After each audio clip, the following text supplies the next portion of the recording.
Study Gurukul में आपका स्वागत है। मेरा नाम तेजस्वी राज पाठक है। लास्ट क्लास में हम लोगों ने वर्णमाला को पूरी तरीके से कंप्लीट किया था। उसके प्रैक्टिस सेट आपको भी प्रोवाइड करा दिए जाएंगे।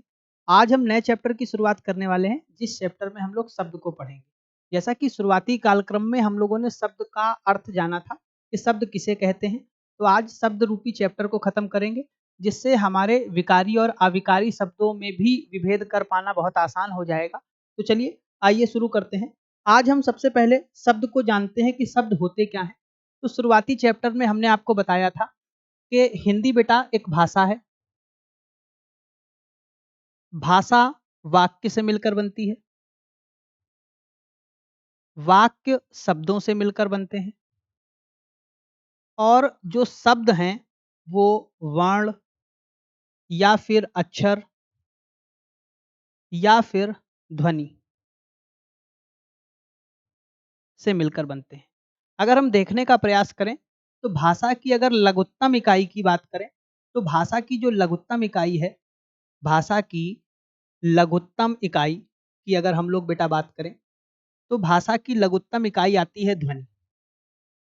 ठीक उसी प्रकार भाषा की लघुत्तम सार्थक इकाई की बात करें, अगर भाषा की लघुत्तम सार्थक इकाई, सार्थक का अर्थ क्या होता है?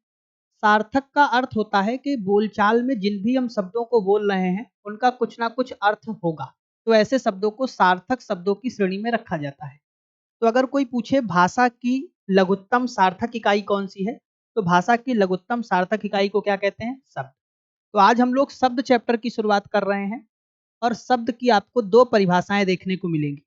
आपको दोनों डेफिनेशन याद रखनी है। पहला, भाषा की भाषा की लघुत्तम लघुत्तम सार्थक इकाई। भाषा की लघुत्तम सार्थक इकाई क्या कहलाती है बेटा? शब्द कहलाती है। दूसरा आपको और याद रखना है, वर्णों के सार्थक क्रम को, जब वर्णों को ऐसा व्यवस्थित करेंगे कि उससे जो शब्द बनेगा, जैसा कि आप देख रहे हैं ढेर सारे वर्णों को अगर हम व्यवस्थित कर दें तो बन जाएगा शब्द। शब्द ऐसा बनाना है जिसका स्वयं का कुछ अर्थ निकले। तो यहीं से भाषा की लघुत्तम सार्थक इकाई शब्द की दूसरी परिभाषा बनती है कि वर्णों के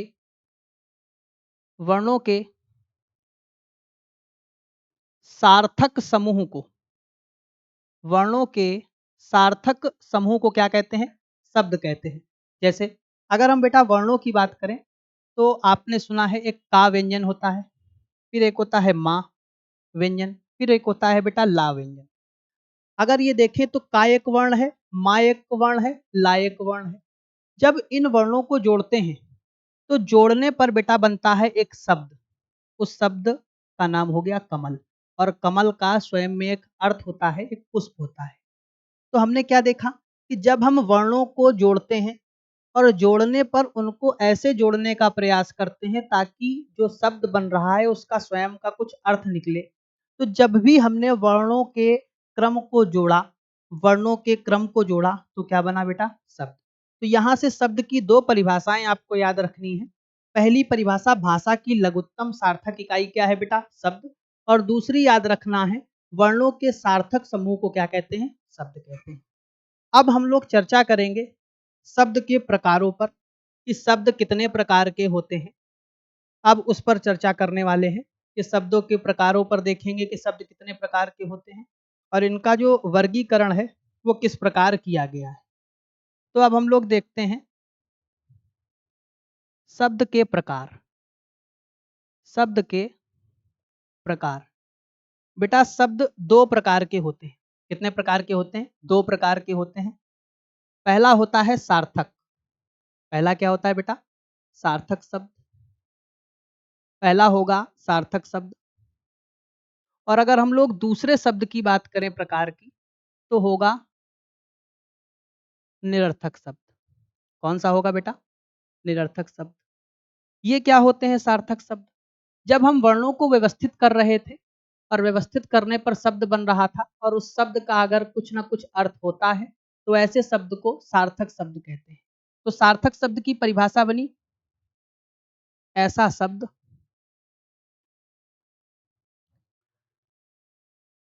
जिसका अर्थ होता है, जिसका अर्थ होता है, क्या कहलाते हैं बेटा? सार्थक शब्द कहलाते हैं। अगर उदाहरण की बात करें तो उदाहरण में कपड़ा, का, पा और जब ड़ा को जोड़ा तो का अलग वर्ण था, पा अलग वर्ण था, ड़ा अलग वर्ण था। जब इनको जोड़ा तो एक शब्द बना कपड़ा, और आप दुकान पर जाएँगे और कपड़ा माँगेंगे तो वो आपको कपड़ा ही दिखाएगा, क्योंकि उसने कपड़े के अर्थ को समझ रखा है। दूसरा पानी, दूसरा क्या हो गया बेटा? पानी। तो आपने देखा जब वर्णों को व्यवस्थित करा और व्यवस्थित करने से शब्द बना, और अगर शब्द का अर्थ है तो ऐसा शब्द क्या कहलाता है? सार्थक शब्द। अब निरर्थक शब्द की बात करते हैं। ऐसे शब्द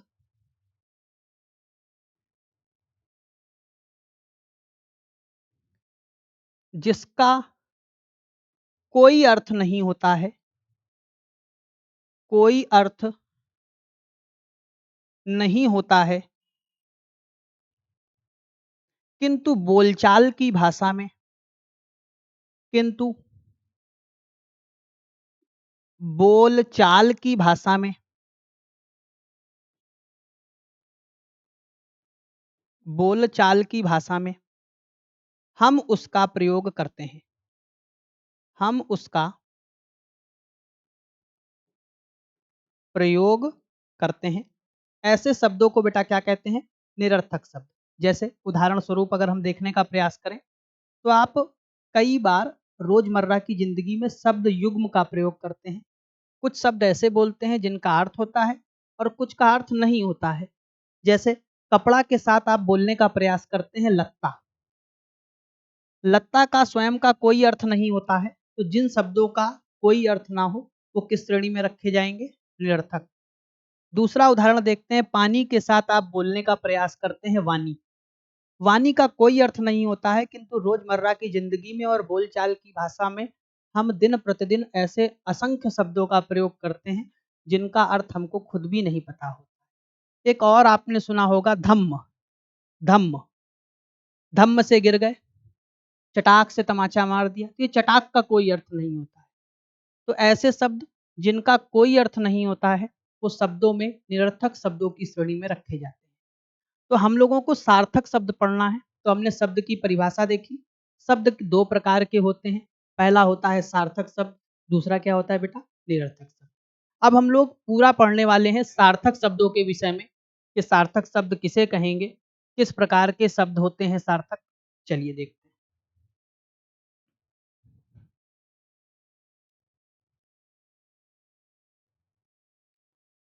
सार्थक शब्द के प्रकार।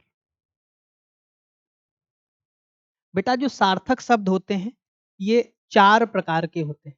कितने प्रकार के होते हैं? चार प्रकार। अगर पहले प्रकार पर चर्चा करें तो ये होगा बेटा प्रयोग के आधार पर। प्रयोग के आधार पर पहला जो होगा बेटा प्रयोग के आधार पर। अगर हम दूसरे प्रकार की बात करें तो ये होगा रचना के आधार पर। किसके आधार पर? रचना के आधार पर। तीसरे प्रकार की बात करें तो ये होगा बेटा उत्पत्ति के आधार पर। उत्पत्ति के आधार पर। और चौथे प्रकार की बात करें तो ये होगा बेटा अर्थ के आधार पर। तो सबसे पहले हमने शब्द की परिभाषा देखी, शब्द किसे कहेंगे। फिर शब्द के दो प्रकारों पर चर्चा करी, सार्थक शब्द और निरर्थक शब्द। फिर हम लोगों ने सार्थक शब्द को पढ़ा। सार्थक शब्द चार प्रकार के होते हैं। सबसे पहला आएगा बेटा प्रयोग के आधार पर, दूसरा बेटा आएगा रचना के आधार पर, तीसरा बेटा आएगा उत्पत्ति के आधार पर, और चौथा आएगा बेटा अर्थ के आधार पर। अगर हम बात करें प्रयोग के आधार पर शब्द कितने प्रकार के होते हैं, तो प्रयोग के आधार पर शब्द दो प्रकार के होते हैं। पहला शब्द आएगा विकारी, विकारी। दूसरा आएगा बेटा अविकारी। अभी इसको हम बहुत डिटेल में पढ़ने वाले हैं, तो आप बिल्कुल भी परेशान मत होइएगा कि क्या चल रहा है। अभी हम इसको बहुत डिटेल में पढ़ेंगे, तब आपको बारीकियाँ भी बताई जाएँगी कि आप कैसे पहचानें। तो प्रयोग के आधार पर शब्द 2 प्रकार के हुए। पहला हुआ विकारी और दूसरा क्या हो गया बेटा? अविकारी। ये विकारी और अविकारी की परिभाषा सहित अभी हम लोग पढ़ेंगे इसके बारे में। अगला देखते हैं बेटा, रचना के आधार पर अगर हम बात करें, तो रचना के आधार पर शब्द होते हैं 3 प्रकार के बेटा। कितने प्रकार के होते हैं? 3 प्रकार के। पहला आपको देखने को मिलेगा ऋण। सबसे पहला आपको देखने को मिलेगा ऋण। दूसरे क्रम में आपको देखने को मिलेगा यौगिक। यौगिक। और तीसरे क्रम में आपको देखने को मिलेगा योग ऋण। योग ऋण। तो रचना के आधार पर शब्द हम लोगों ने 3 प्रकार के देखे, ऋण, यौगिक और योग ऋण। अगर बेटा हम उत्पत्ति के आधार पर देखें, तो उत्पत्ति के आधार पर शब्द बेटा 4 प्रकार के होते हैं। कितने प्रकार के? 4 प्रकार के। उत्पत्ति में सबसे पहले आएगा देशज शब्द। देशज, नाम से ही समझ में आ रहा होगा, ऐसे शब्द जिनकी उत्पत्ति हमारे देश में हुई, देशज शब्द कहलाए। दूसरा होगा बेटा विदेशज। विदेशज। तीसरा होगा तद्भव और चौथा होगा तत्सम। तत्सम। तो ये उत्पत्ति के आधार पर शब्द 4 प्रकार के हो गए। पहला हम लोगों ने देखा देशज, दूसरा देखा विदेशज, तीसरा देखा तत्भव, चौथा देखा तत्सम। अगर हम अर्थ के आधार पर बात करें, तो अर्थ के आधार पर भी शब्द 4 प्रकार के होते हैं। यहाँ जगह नहीं है तो अगले पेज में मैं लिखे दे रहा हूँ, आप समझ जाएंगे बहुत आसानी से। अगर हम बात करें, लास्ट वाला था बेटा अर्थ के आधार पर। किसके आधार पर था? अर्थ के आधार पर। अर्थ के आधार पर। अर्थ के आधार पर जो शब्द होते हैं, कुछ कुछ किताबों में 4 है बेटा, कुछ में 5 है, तो आप बिल्कुल भी परेशान मत होइएगा। सबसे पहला आएगा एकार्थी। एकार्थी। दूसरा आपको देखने को मिलेगा बेटा अनेकार्थी। अनेकार्थी। तीसरा आपको देखने को मिलेगा बेटा पर्यायवाची। पर्याय पर्यायवाची। बेटा पर्यायवाची का दूसरा नाम भी है समानार्थी। समानार्थी। और चौथा और अंतिम आपको देखने को मिलेगा बेटा विलोम। विलोम का बेटा दूसरा नाम भी है विपरीतार्थक।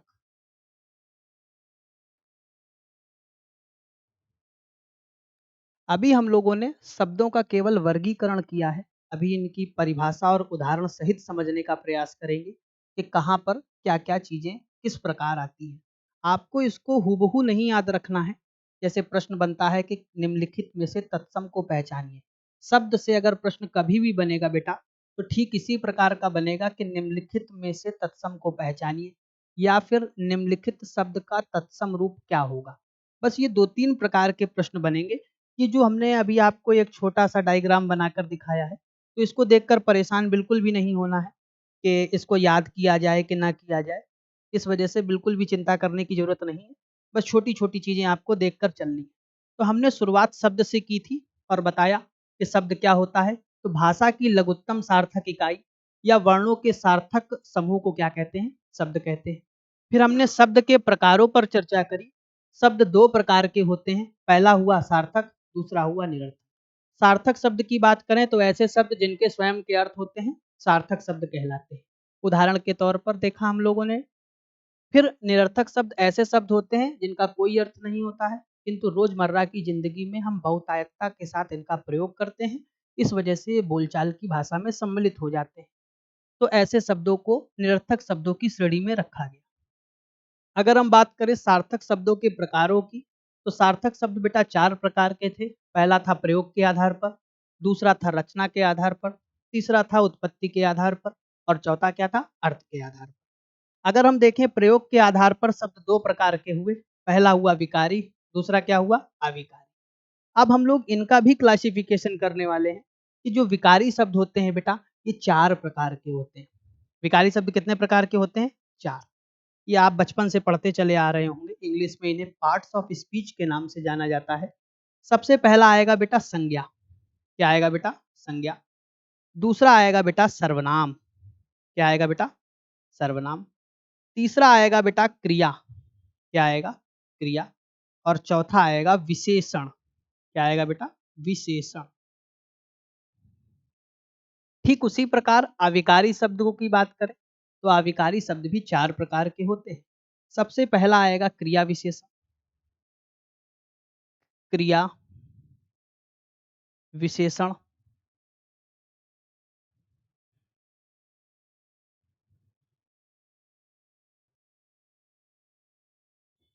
दूसरे नंबर पर आएगा बेटा समुच्चय बोधक। समुच्चय बोधक। तीसरे नंबर पर आएगा बेटा संबंध बोधक। संबंध बोधक। और चौथे नंबर पर और अंतिम रूप में आएगा विस्मयादिबोधक, जिसे एक्सक्लामेटोरी के नाम से भी आप इंग्लिश में जानते हैं। तो ये हम लोगों ने देखा प्रयोग के आधार पर शब्द 2 प्रकार के, पहला विकारी, दूसरा अविकारी। विकारी 4 प्रकार के, संज्ञा, सर्वनाम, क्रिया, विशेषण। अविकारी भी 4 प्रकार के, क्रिया विशेषण, क्रिया विशेषण के बाद समुच्चय बोधक, संबंध बोधक और विस्मयादि। रचना के आधार पर शब्द 3 प्रकार के देखे, ऋण, यौगिक और योग ऋण। उत्पत्ति के आधार पर देशज, विदेशज, तत्भव और तत्सम। और अर्थ के आधार पर हम लोगों ने बेटा देखे जो चौथे क्रम में थे, ये 4 प्रकार के। पहला एकार्थी, जिसके एक अर्थ हों। अनेकार्थी, जिसके ढेर सारे अर्थ हों। पर्यायवाची, जिसके भी ढेर सारे अर्थ हों। और विलोम यानी विपरीतार्थक, जिसका जस्ट अपोजिट। तो ये कुछ था शब्दों का क्लासिफिकेशन, शब्दों का वर्गीकरण। अगली क्लास में हम इसको बहुत विस्तार से पढ़ने वाले हैं, छोटी-छोटी मूलभूत परिभाषाएँ और उनके उदाहरण, ताकि आपको बहुत आसानी से समझ में आ जाए। प्रॉपर्ली नोट्स बनाते चलिए, रिवीजन बहुत अच्छे तरीके से करते चलिए। अगली क्लास में हम इनको विस्तार पूर्वक पढ़ेंगे। मुझे उम्मीद है कि आपको आज की ये क्लास बहुत अच्छे से समझ में आई होगी। अगर इससे रिलेटेड कोई भी क्वेरी या डाउट है, तो आप कमेंट सेक्शन में ज़रूर पूछ सकते हैं। अगली क्लास में फिर से मुलाकात होगी, तब तक के लिए धन्यवाद।